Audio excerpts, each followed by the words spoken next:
1170295. Saya dari kelas manajemen 3C ingin mempresentasikan tentang ruang lingkup bisnis retail.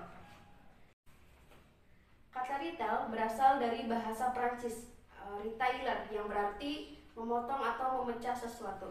Jadi fungsi retail itu adalah memotong atau memecah sesuatu. Retail itu bukan perusahaan manufaktur karena dia tidak memproduksi barang.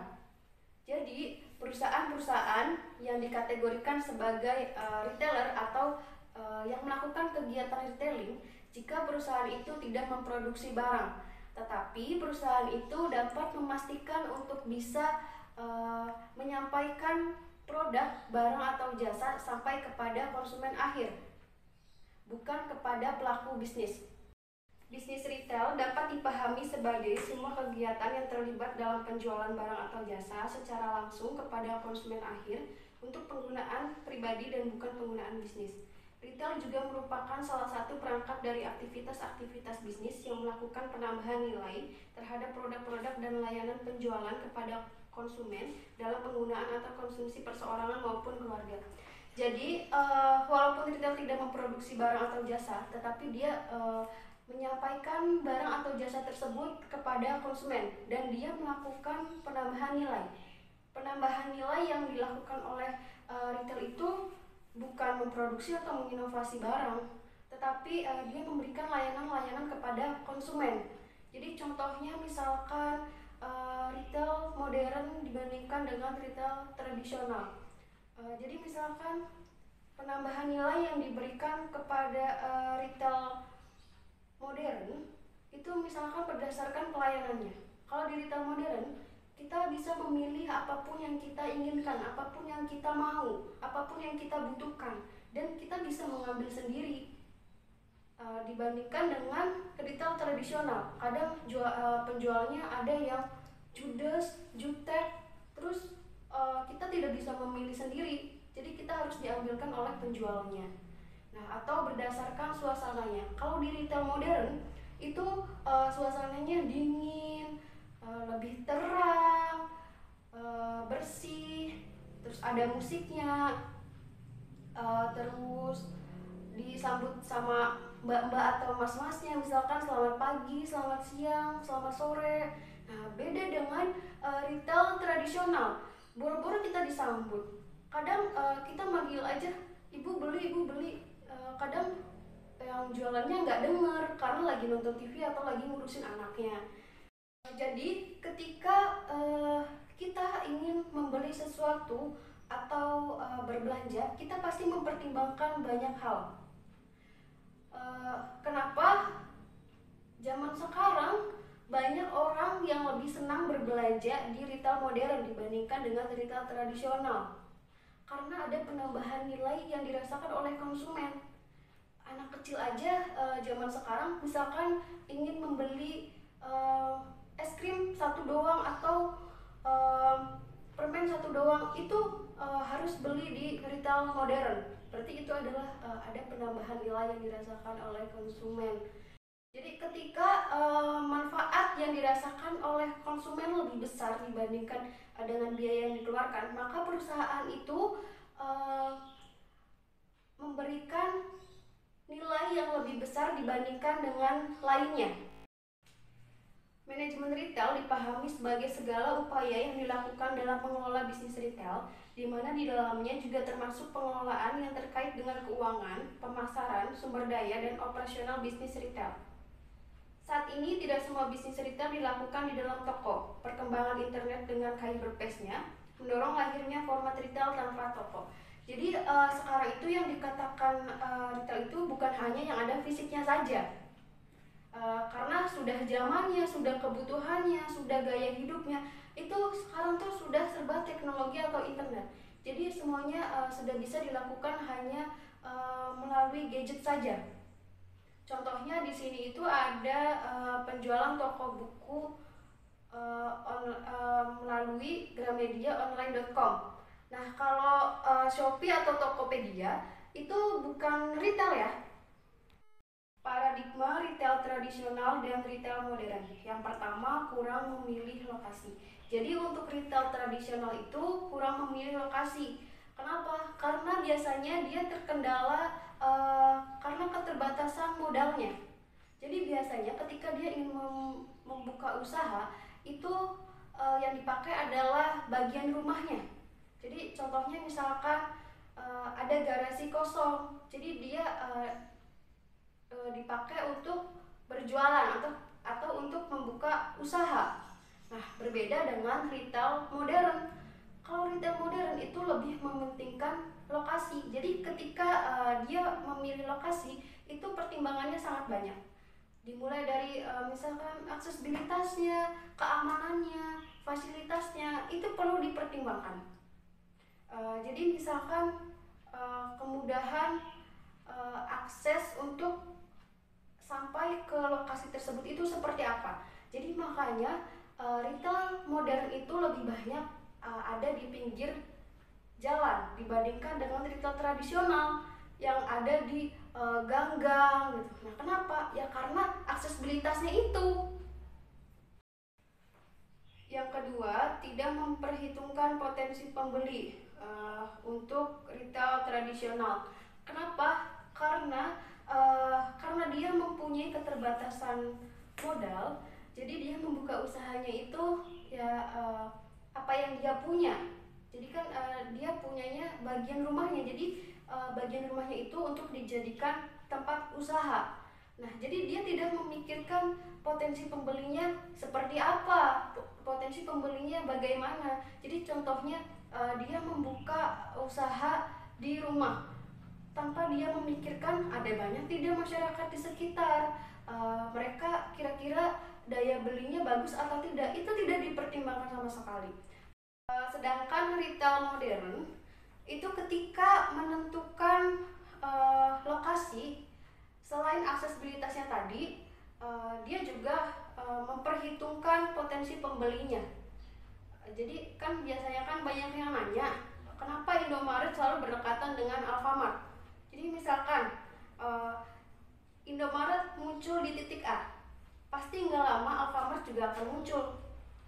Kenapa? Karena itu sudah difikirkan, sudah dipertimbangkan bagaimana aksesibilitasnya, bagaimana keamanannya, fasilitasnya, potensi pembelinya seperti apa, itu pasti sudah dipertimbangkan.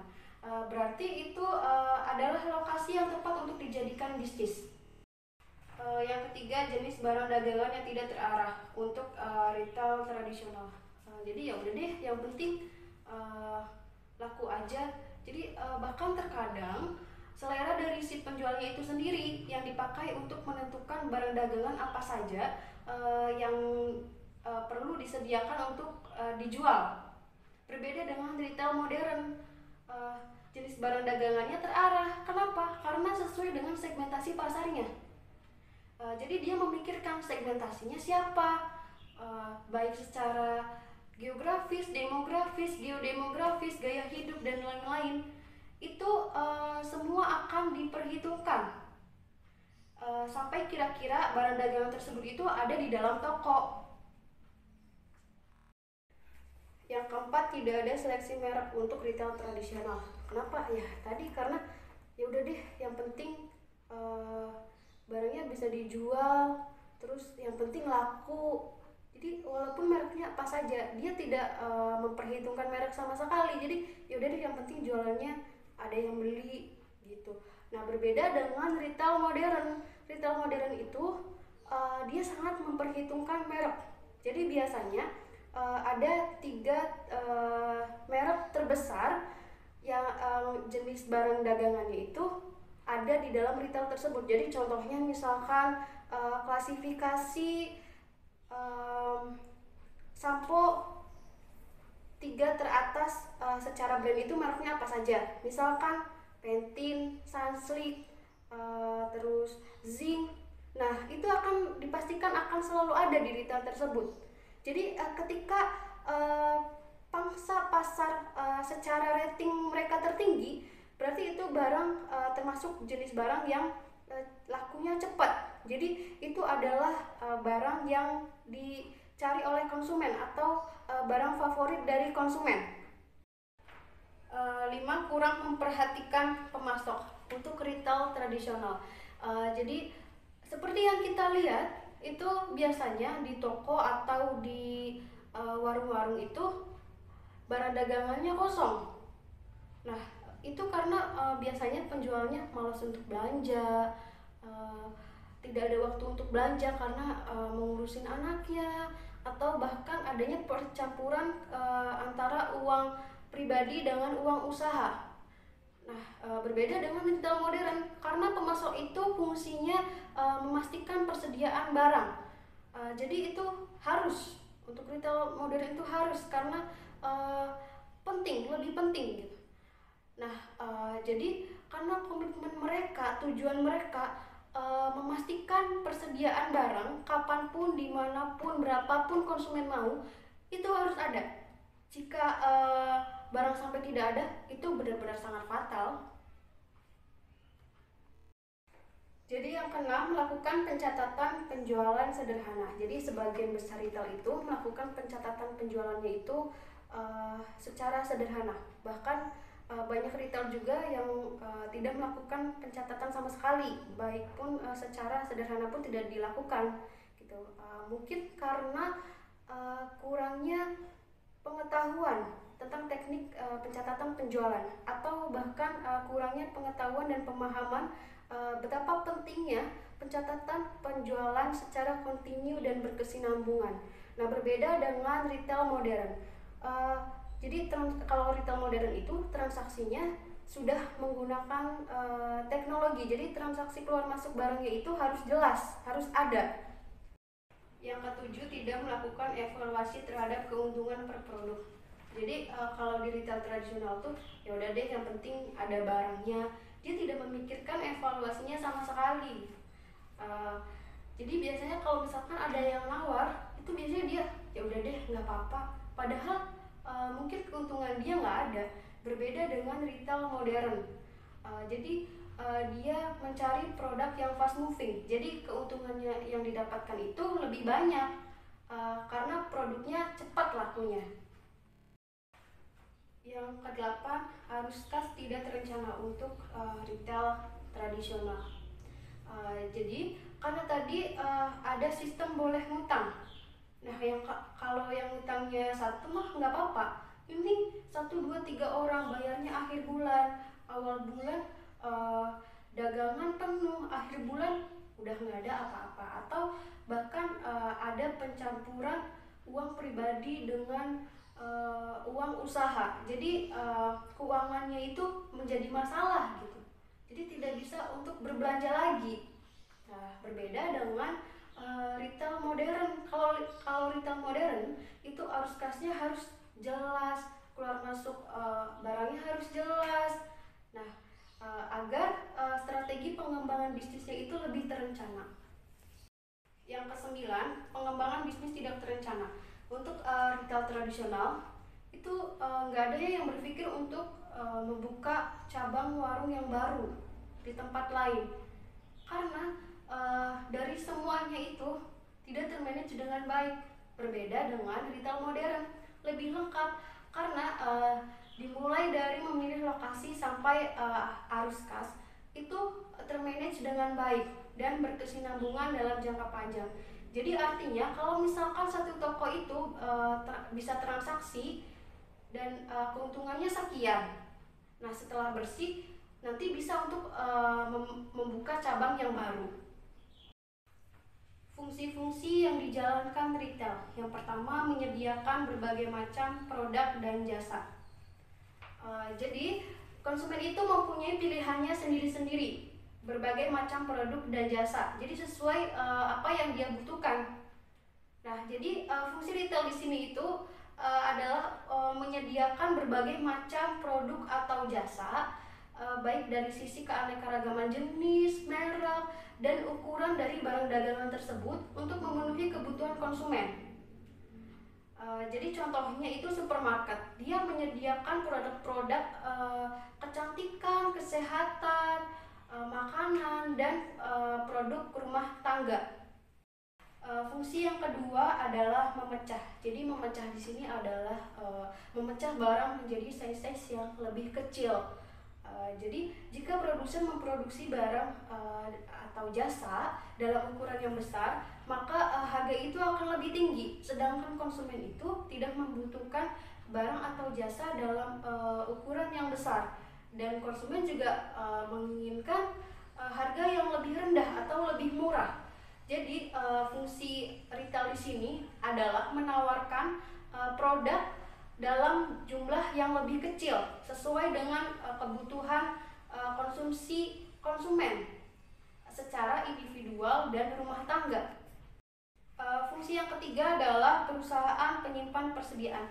Jadi retail di sini berposisi juga sebagai perusahaan yang menyimpan stok atau persediaan dalam jumlah yang kecil. Jadi pelanggan di sini diuntungkan karena adanya jaminan ketersediaan barang atau jasa yang disimpan oleh retail. Jadi kita sebagai konsumen itu keuntungannya untuk tidak menyimpan barang dalam jumlah yang banyak atau yang besar. Jadi kita ya sebetulnya kita aja. Fungsi yang keempat adalah penghasil jasa. Jadi jasa yang diberikan retail adalah pelayanan. Retail menyediakan jasa providing service untuk memudahkan konsumen dalam membeli dan menggunakan produk. Yang kelima adalah meningkatkan nilai produk dan jasa melalui pelayanan tadi. Jika pembelian salah satu barang ke retail tersebut akan menambah nilai tersebut terhadap kebutuhan konsumen.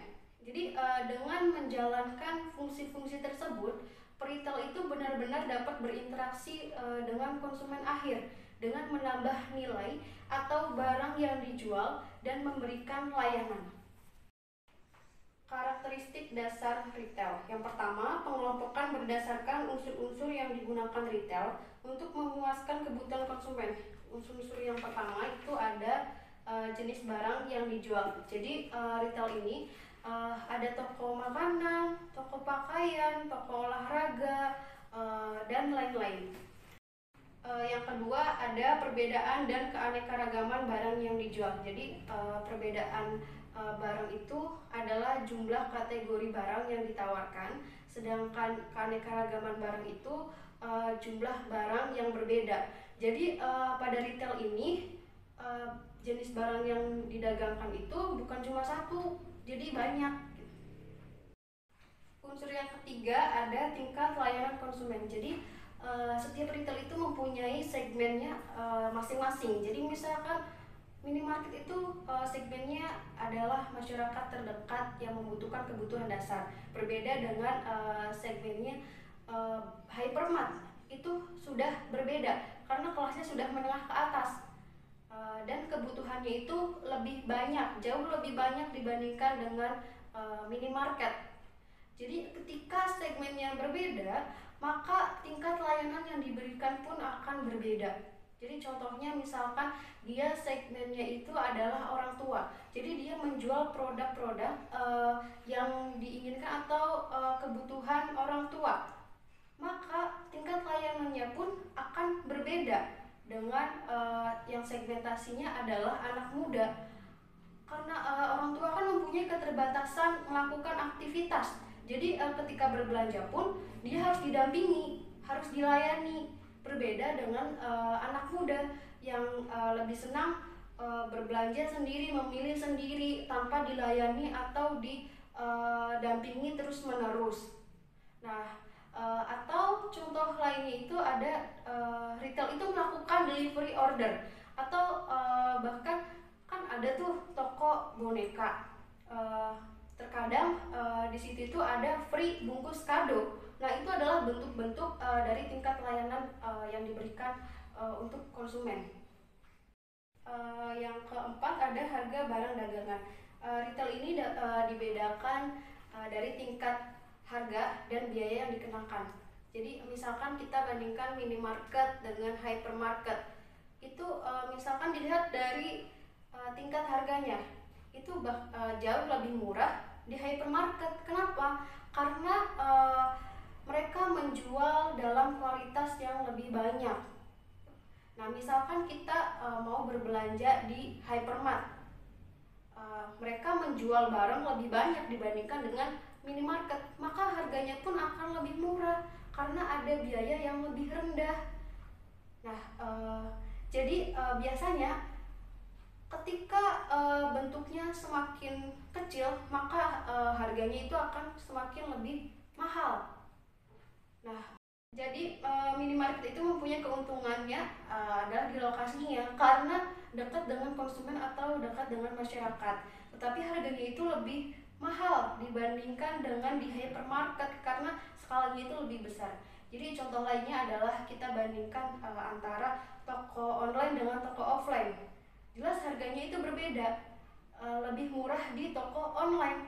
Kenapa? Karena toko online ini tidak memiliki atau menghilangkan biaya yang biasanya dikeluarkan oleh toko offline. Jadi contohnya itu toko offline tidak membayar sewa gedung, tidak membayar listrik, tidak membayar karyawan yang lebih banyak, berbeda dengan toko offline. Toko offline membayar semuanya. Nah, jadi harganya tentu akan berbeda. Karakteristik yang kedua ada pengelompokan berdasarkan penggunaan sarana atau media yang digunakan oleh retail. Jadi dibagi lagi menjadi yang pertama adalah penjualan melalui toko. Jadi penjualan ini adalah secara offline. Jadi adanya terjalin hubungan antara penjual dan pembeli secara langsung melalui tatap muka dan berkomunikasi langsung. Yang kedua ada penjualan tidak melalui toko. Penjualan yang tidak melalui toko ini dibagi lagi menjadi yang pertama ada electronic retailing. Retail elektronik adalah format bisnis retail yang menggunakan komunikasi dengan pelanggan mengenai produk, layanan, dan penjualan melalui internet. Jadi segala sesuatu transaksi jual beli ditawarkan melalui internet. Yang kedua ada katalog dan pemasaran surat langsung. Jadi retail ini menyebarkan katalog-katalognya kepada konsumen. Jadi contohnya itu Oriflame, Shopee Martin, itu kan penjualnya itu menyebarkan katalog-katalognya kepada konsumen. Kalau misalkan pemasaran surat langsung, itu pengiriman pemberitahuan, pengingat. Nah, itu nanti dikirim oleh pemasar langsung dalam bentuk surat atau selebaran atau brosur, bahkan ada yang langsung mengirim kaset video, audio, bahkan disket. Yang ketiga adalah penjualan langsung. Pemasaran langsung adalah sistem pemasaran interaktif yang menggunakan satu atau lebih media iklan untuk menghasilkan tanggapan dan atau transaksi yang dapat diukur pada suatu lokasi. Jadi menggunakan berbagai media untuk menawarkan setiap produk yang mereka punya.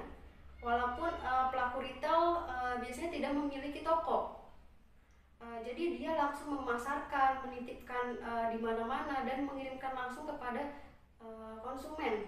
Jadi contoh tradisionalnya itu adalah sales door to door. Yang keempat ada television home shopping.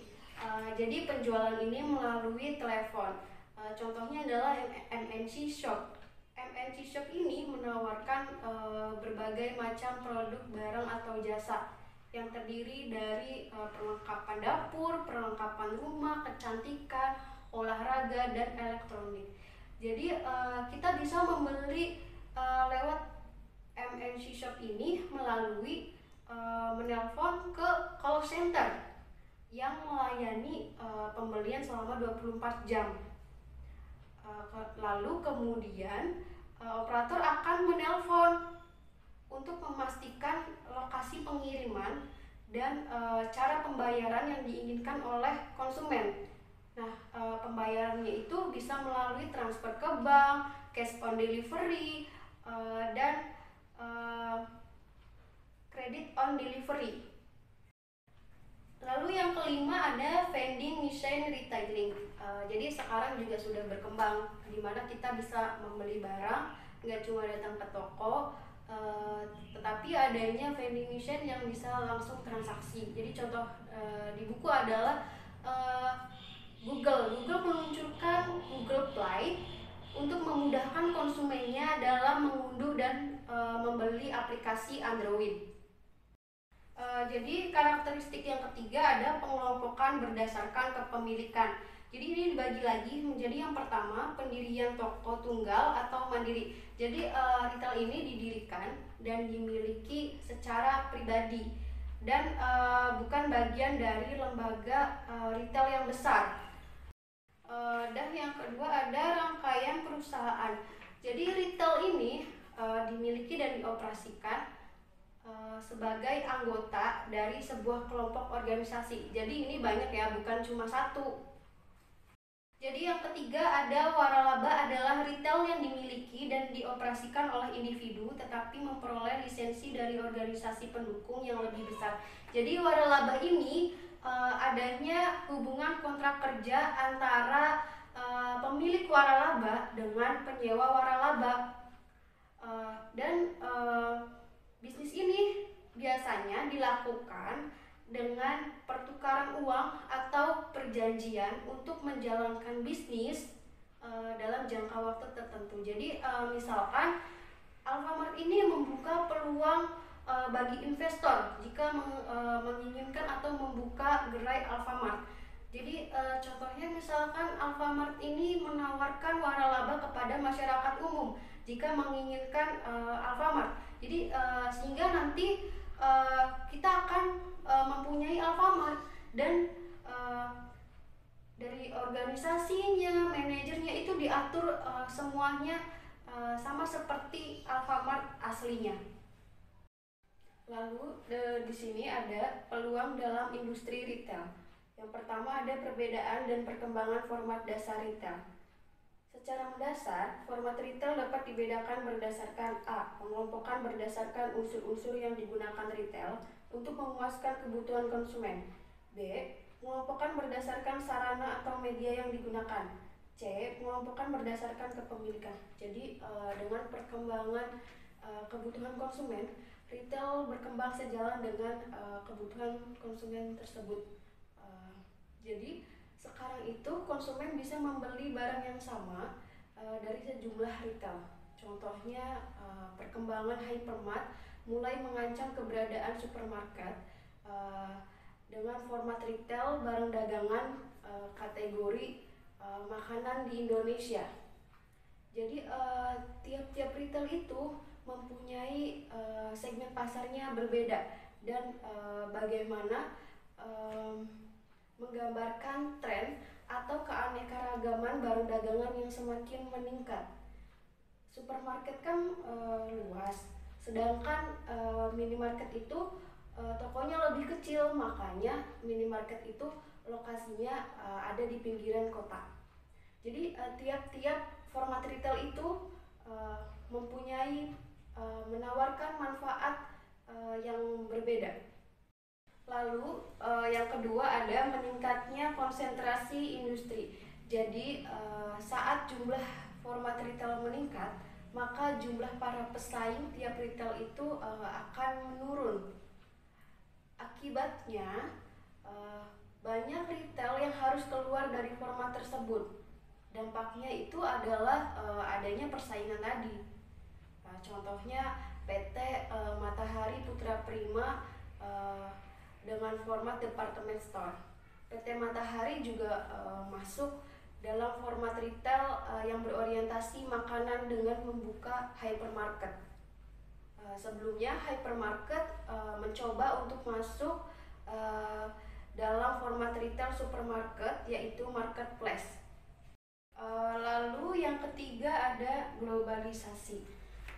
Karena dengan adanya globalisasi ini kita punya pelaku usaha retail yang menawarkan berbagai macam kebutuhan masyarakat.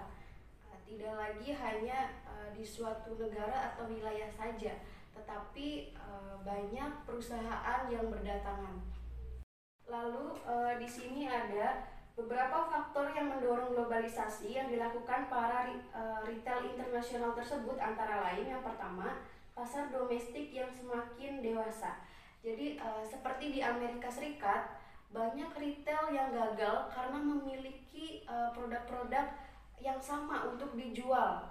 Jadi alasan ini yang mendorong mereka untuk melakukan ekspansi ke luar negeri. Jadi faktor yang kedua ada sistem dan keahlian. Jadi karena adanya sistem dan keahlian yang berbeda dalam mengelola usaha retail oleh pelaku bisnis retail, maka dengan permasalahan tersebut dia datang ke negara yang berbeda tadi, hingga sampai sistem dan keahlian yang mereka punya itu menjadikan nilai yang lebih untuk mereka menjalankan usaha bisnis retail. Lalu faktor yang ketiga ada penghalang perdagangan. Jadi terhapusnya halangan perdagangan seperti tidak adanya penetapan pajak, tidak adanya batasan kuota, tidak adanya perjanjian perdagangan internasional antara satu negara dengan negara lain. Jadi itu yang membuat pelaku usaha retail dari negara asing masuk dan terkenal dengan mudah. Lalu ada peluang bisnis retail di Indonesia. Yang pertama ada faktor ekonomi. Jadi dengan adanya pertumbuhan atau pendapatan per kapita penduduk yang meningkat, maka akan meningkatkan daya beli masyarakat. Jadi contohnya misalkan orang yang tadinya tidak punya mobil karena dia pendapatannya rendah, tetapi ketika dia pendapatannya meningkat, dia bisa membeli mobil sehingga dia bisa memiliki mobil. Nah, itu artinya pendapatan per kapitanya meningkat atau meningkatnya pendapatan per kapita. Jadi ketika seseorang mendapatkan pendapatan per kapitanya lebih tinggi dibandingkan dengan sebelumnya, maka biasanya yang dilakukan oleh orang tersebut itu adalah meningkatkan konsumsi dan investasinya. Tetapi biasanya konsumsinya itu lebih banyak dibandingkan dengan investasi. Biasanya untuk konsumsinya itu 70% dan untuk investasinya hanya 30% saja. Jadi contohnya misalkan yang tadinya pendapatan per bulannya 1 juta. Jadi biasanya untuk konsumsinya itu 700.000 dan 300.000-nya itu untuk investasi. Kemudian ketika pendapatannya meningkat misalkan 2 juta per bulan. Nah, biasanya untuk konsumsinya itu sebanyak 1,4 dan untuk investasinya itu sebanyak 600.000. Jadi ketika pendapatan penduduk Indonesia meningkat, maka akan meningkatkan kegiatan konsumsinya ditujukan dari daya beli masyarakat yang tadi.